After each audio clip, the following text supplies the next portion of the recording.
o Federal Reserve está fazendo apertamento quantitativo, só que isso não está se refletindo na continuidade de baixa do dinheiro que tem em circulação no mercado, do M2, tá? Então a gente tem o dinheiro continua no mercado, ele ainda não saiu do mercado, ou seja, supostamente a gente ainda não começou verdadeiramente uma recessão. Só que esse mês agora vai ter 2 datas aí que eu tinha comentado lá no Instagram, que eu quero que vocês prestem atenção. A gente vai ter 2 índices sendo atualizados aí, que são avaliados para se o controle da inflação está sendo eficiente ou não. E claramente, pelo que dá para ver pelos gráficos aqui, e pelo que a gente está vendo do próprio risco de insolvências de diversas empresas aí, bancos, tá? Depois a gente vai falar sobre isso. O meu receio está na falta de controle, né, da inflação e na manutenção do desespero e quebradeira, uma possível insolvência nos bancos. Por quê? Porque o Fed não consegue mais baixar os juros, não pode elevar também rapidamente, porque senão dá uma quebradeira geral. Então nós vamos ficar num período um pouco difícil, cara.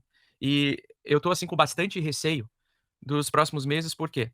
Porque não existe nenhuma ferramenta, nada, absolutamente nada, que possa trazer um conforto no sentido e segurança de se expor a ativos de risco nesse momento. Nada, não tem nada que está acontecendo, que nenhuma tendência de baixa ou um pivô de baixa nesse tipo de gráfico, que é o gráfico que me preocupa bastante. Por quê?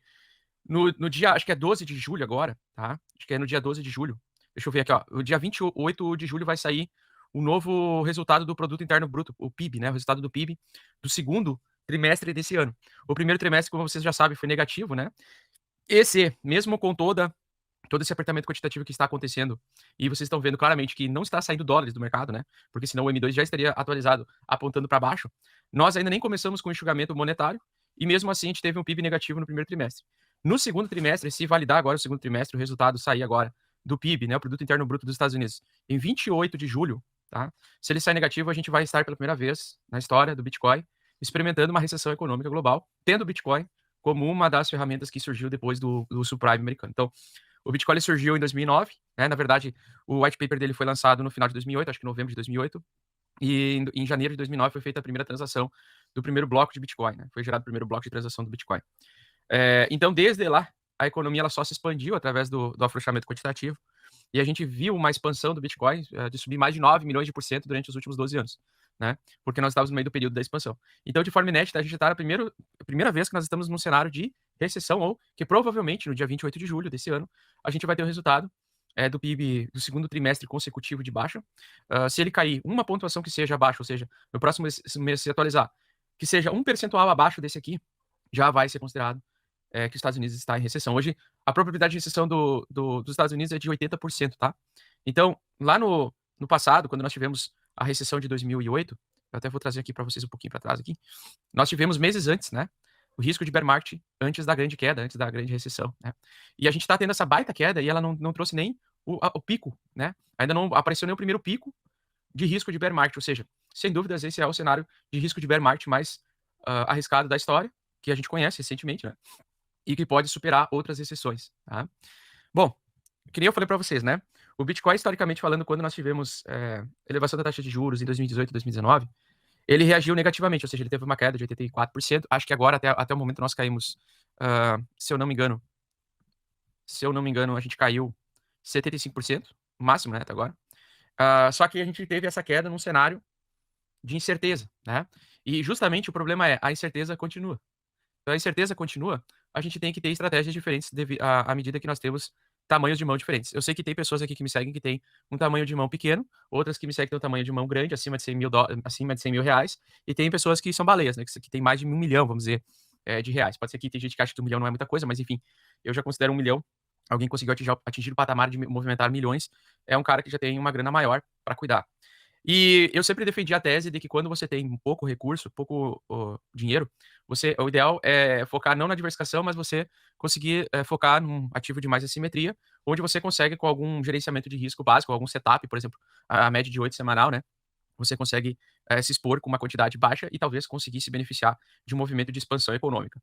O problema é que hoje não tem como a gente se expor ativamente em altcoins no presente momento, que é essa situação, né, quando o cara tem pouco recurso, porque a gente está numa situação completamente inédita. Então, a gente não sabe até onde pode ir esse fundo nas altcoins, né? Eu especulo que altcoins elas vão quebrar mais uns 90% do patamar que elas já estão.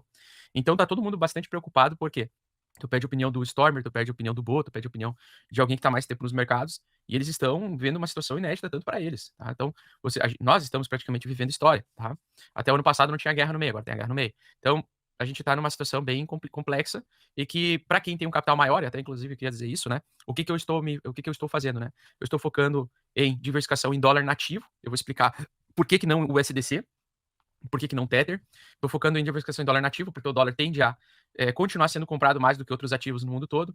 Conforme eu já mostrei para vocês nos gráficos aí do Bitcoin, o gráfico anual do Bitcoin. É a primeira vez que a gente vê no gráfico anual do Bitcoin um engolfo de baixa, no gráfico anual, né? E geralmente o engolfo de baixa traz uma outra barra, que seria mais um ano de baixa. Então, a minha preocupação é essa, é a continuidade de baixa. E aquilo que eu estou querendo é tentar capturar um movimento de curto prazo, talvez de um trimestre, ou talvez de um bimestre, ou talvez de um semestre, de calmaria, que seria o pullback para o preço mais tarde continuar caindo, conforme eu venho falando para vocês ao longo das lives abertas, né? E, gente, então o M2 ainda continua completamente inchado, o mercado continua com muitos trilhões de dólares, né? Praticamente aí 21 trilhões de dólares, se eu não me engano, tá? Depois da impressão infinita de dinheiro que teve ali do Covidão. A inflação 8,52, então no dia 12 ou 13 de julho agora, 12 ou 13 de julho, vai sair o resultado do índice de consumo pessoal, né? De gastos e consumo pessoal, que é o PCE, que é o principal indicador de inflação, de controle de inflação do Fed. Nós temos também o CPI, que é o índice de consumo pessoal, né, dos americanos, então que também está em 8,5, obviamente, porque esse é o índice de inflação, né, é a inflação em si. Então, a gente tem agora também, recentemente, o próximo reporte vai acontecer ao longo desse mês de julho.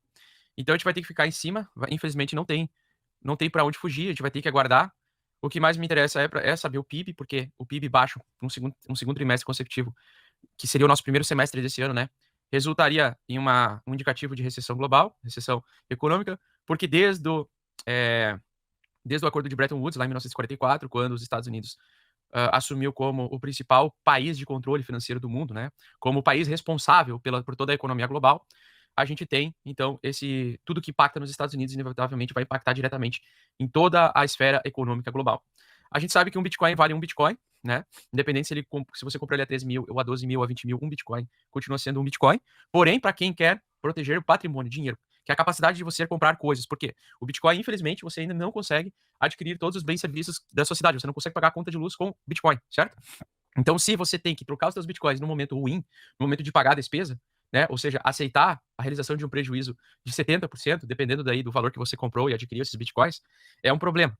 Então, para quem tem mais capital, né, eu diria para focar hoje na diversificação de imóveis, por exemplo. Comprar talvez fundos imobiliários, imóveis, aproveitar que eles estão bem fundo também, para quando o mercado voltar a recuperar, você talvez não vai perder um capital tão grande quanto exposto em criptos. E reduzir posições em criptos, às vezes, é muito importante. E no Bitcoin, né, no mercado cripto em si, o foco seria só em Bitcoin, mas também depende, né? Não dá para botar todo o teu recurso financeiro em Bitcoin, ficar comprando e fazendo preço médio enquanto o preço está caindo e desabando. Apesar que eu vou mostrar para vocês no gráfico agora que a gente está numa região de provável região de bear trap. E se não acontecer o tal do bear trap, se não acontecer o short squeeze, que eu estou esperando já faz semanas, né? Se não acontecer, é justamente provocado por esse cenário macro que está muito indesejado, que está muito complexo e que agora recentemente, se você acompanha também o canal do Fernando Ulrich, ele mostrou o Jerome Powell com outras entidades aí do sistema bancário global, admitindo que eles não sabem, eu não sei se eles estão se fazendo de linguiça ou não, mas eles estão admitindo que eles não sabem o que está provocando tanto a inflação, né? Mas a gente sabe que provavelmente é devido à expansão monetária. E eu especulo que eles sabem mais do que nós o que eles estão fazendo, tá? Então eu acho que por trás disso tudo tem uma máquina de controle, tem algo que eles estão controlando para que intencionalmente a coisa aconteça dessa forma. Pelo menos essa é a minha tese, tá? Porque eu não acho que eu vou saber mais do que o presidente do Federal Reserve sobre a economia global e o mercado global. Então não poderia chegar lá na reunião, levantar a mão e falar para ele, a gente sabe por causa da expansão monetária. Não sei, né? Pode ser que sim, pode ser que não sei. Então a gente induz, com base em conhecimento, que seja isso. Mas tudo no mercado volátil pode mudar da noite para o dia, do dia para a noite, com um simples acontecimento. Então vamos imaginar que no dia 28 de julho, aliás, agora no dia 12 de julho, já saia um CPI um pouco mais controlado, uma inflação mais baixa do que o primeiro trimestre anterior, né? Do que o primeiro trimestre, o quarter one, aí, o Q1, né?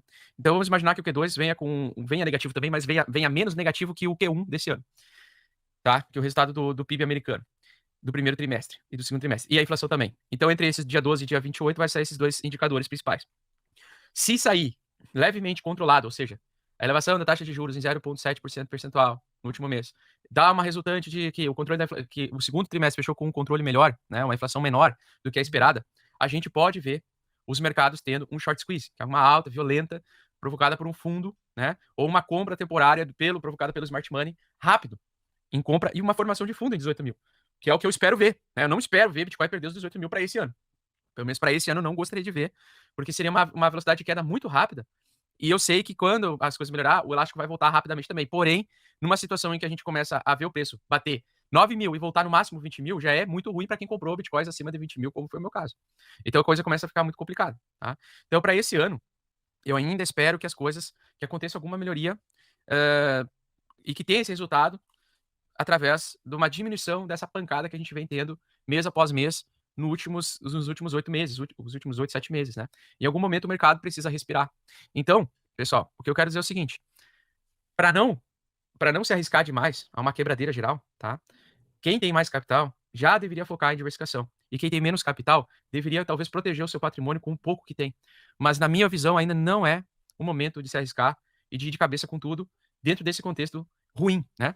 E eu sei que você está procurando para ter resultados rápidos no mercado de criptomoedas e eu tô aqui para te ajudar. Então o que eu te peço é pare de sardinhar agora, pare de comprar game coins e porcarias, shitcoins e vem aprender junto comigo tudo o que você precisa para se tornar um investidor profissional bem-sucedido. Curso Mestres do Bitcoin é o curso mais completo do Brasil. Clique no link abaixo para saber mais e somente nesse mês a gente vai oferecer um cupom de desconto com 55% de desconto. Não fique para trás e garante já a sua vaga porque é limitado. Tamo junto, fofo!